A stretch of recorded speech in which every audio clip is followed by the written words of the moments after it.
Have you ever noticed that the more our world develops and improves, the less time there is for the most important things such as kindness, positivity, and of course, good deeds? People become secretive and suspicious, and if it will be continued further, soon we simply will not be able to trust each other and count on even elementary support. That is why it is very important to keep kindness and unselfishly do good deeds whenever circumstances require it.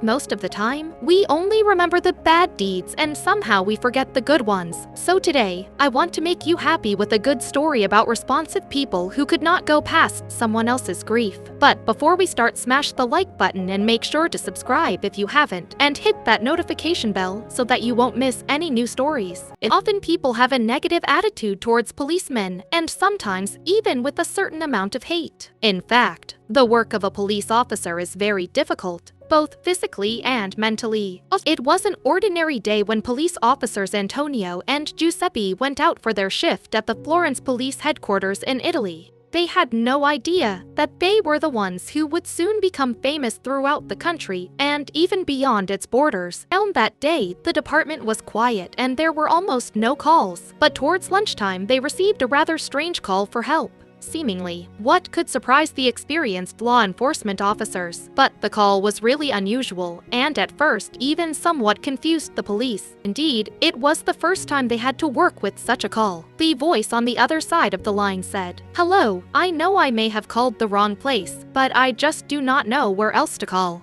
Can you help me? I'm very hungry and I haven't eaten in days." This was heard by the policeman on the phone, after which Antonio looked at Giuseppe and they were both quite surprised at such a request because for them, this call was the strangest they had heard in their years of service.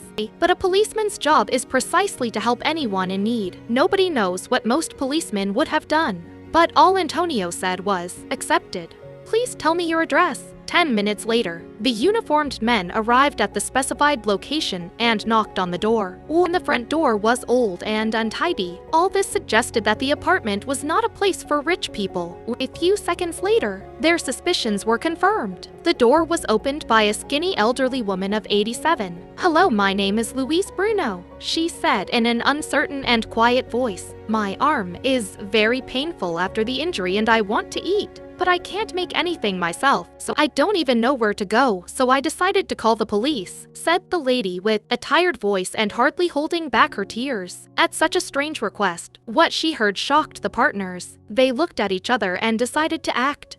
Upon entering the old lady's apartment, Giuseppe looked in the old refrigerator and found a certain amount of food. As it turned out, it was not enough to cook a proper dinner. It was decided that Antonio would run to a nearby store and buy some groceries while Giuseppe managed in the old lady's kitchen. Upon Antonio's return from the grocery store, the policemen began to cook a simple meal for the lady with the food they had bought with their own money. The men asked the woman why she lived alone and why no one cared about her. Considering the old woman's age, she told the policeman her somewhat sad story. "I never thought I would be in this situation. I'm very uncomfortable and even a little bit ashamed. My caregiver was supposed to take care of me, but he did not come for a few days. I thought I could handle it myself, but when I started cooking, I realized that because of the severe pain in my hand, I would not be able to do anything," said the elderly resident of Florence. The woman also said she had a son, but he did not live very close. She decided that she would not call him and try to deal with everything herself. Unfortunately, nothing good came of this endeavor. The good-natured policeman listened to the woman at the same time cooked dinner.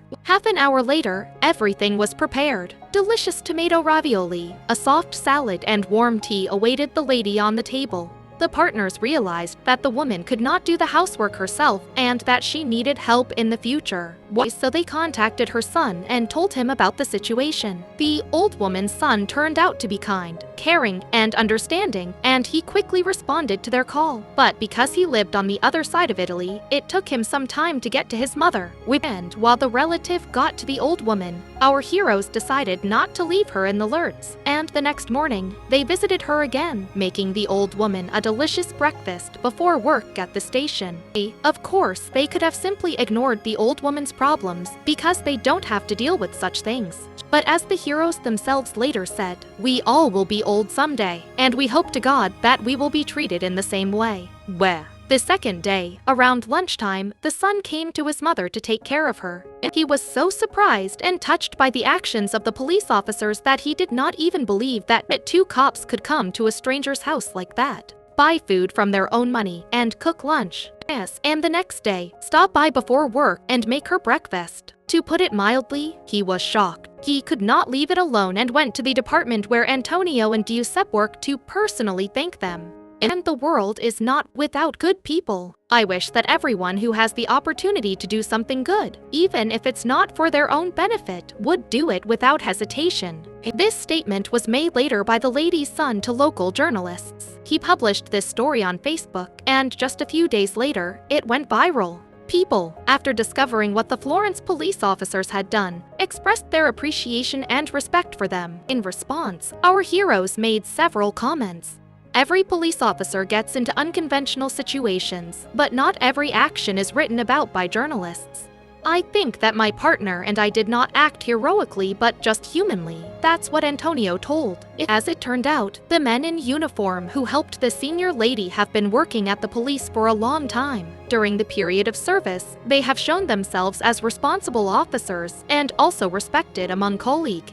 But now, in this difficult time for all of us, in times of political disputes, epidemics, and economic hardship, we, as police officers, must not only work responsibly but also help citizens who need support and assistance. At that moment, my partner and I were only thinking about helping the elderly woman, not about popularity or appreciation, Giuseppe said. This moment of kindness from the police surprised the public and reminded them that after all, there are a lot of good people in the world, and doing good deeds is not hard at all. Sometimes, it's just a simple thing to cook a meal. Also, considering Luisa's age and the fact that she hadn't eaten for days, they could have just saved her life, one of the medics wrote in the comments. The officers were later commended by the city's police chiefs for their excellent work and for being kind and open-minded people. In spite of it all, such a simple story shows that being a hero is not difficult. Sometimes you just need to care about other people's problems, and even the most basic and simple things we can do can change the life of another person for the better. Friends, tell us, what would you have done if you were these policemen? That's all for today. Bye! If you liked the story, please give it a thumbs up and can consider sharing it with someone who may find it interesting. Thanks for reading, and I'll talk to you in the next one.